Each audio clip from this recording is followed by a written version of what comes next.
Da sunan Allah mai rahama mai jin kai, za mu ci gaba da karatu a cikin tarihin kogunan duniya gabaki ɗaya.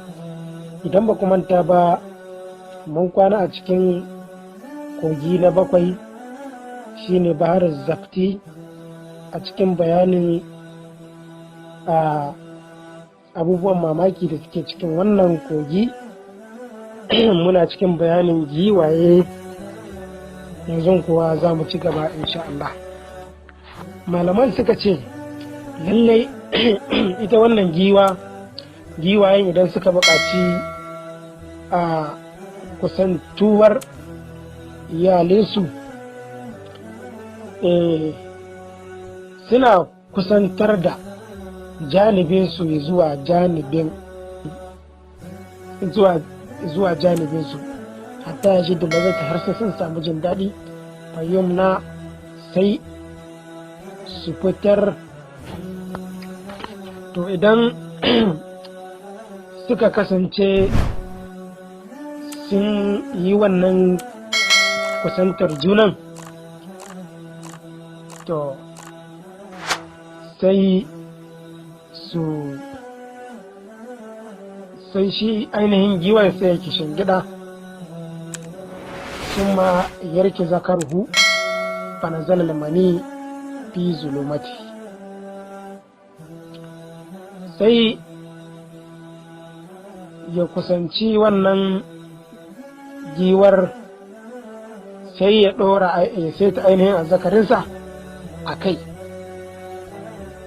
Shikenan sai kuwa mani ya fita fi zulumatihi fa yada'ahu fi farjil filata, sai ya ɗora a cikin farjin wannan giwar. Sai ma'ana dai shi wannan maniyin idan aka yi sa'a sai ya saiti ya zubai zuwa cikin wannan farjin giwar. A taratan a wani yayin wani lokaci ta habal, idan an yi sa'a giwar tana ɗaukar ciki a wannan hanyar. Wa taratan wani lokacin kuma la ta habal, ba ta ɗaukar wannan cikin. Wa min hunaka, saboda haka ne ƙalla nasal afiyal, a tsatson giwa ya karanta, aka karanta shi. Wallahu a'lam, Allah ne masani bi haƙiƙatul hal, da sanin haƙiƙanin wannan halaye na giwaye. Wai jadu fi hadhihi jazair, an samu kuma a cikin wannan jaza'ira shajarun hasa laban, an samu wata bishiya hasan libani wa shajarin, da kuma wata bishiya banus, wafiya a hajjarun, a cikin akwai duwar watsu idan fi zaiti, idan aka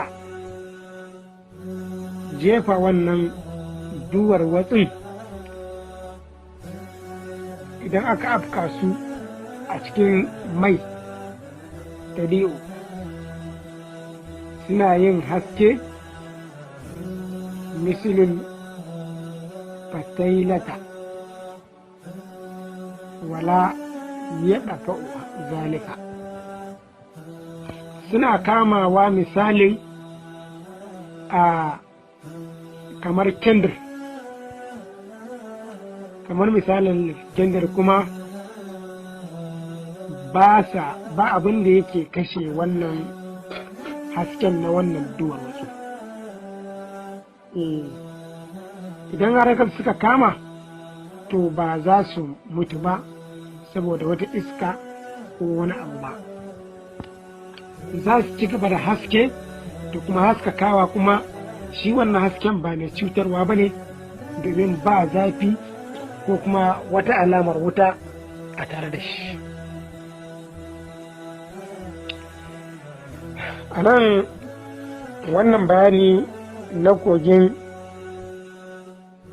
kogi na bakwai Bahar Zaktan, a nan aka takaita. Za mu ci gaba a cikin karatu na gaba a cikin tarihin baharul garbi wa huwa baharul rabi a cikin kogi na 4 a cikin wannan koguna guda 7, mabubbugarsa da kuma abubuwan da ke cikinsa. Assalamu alaikum wa rahmatullah.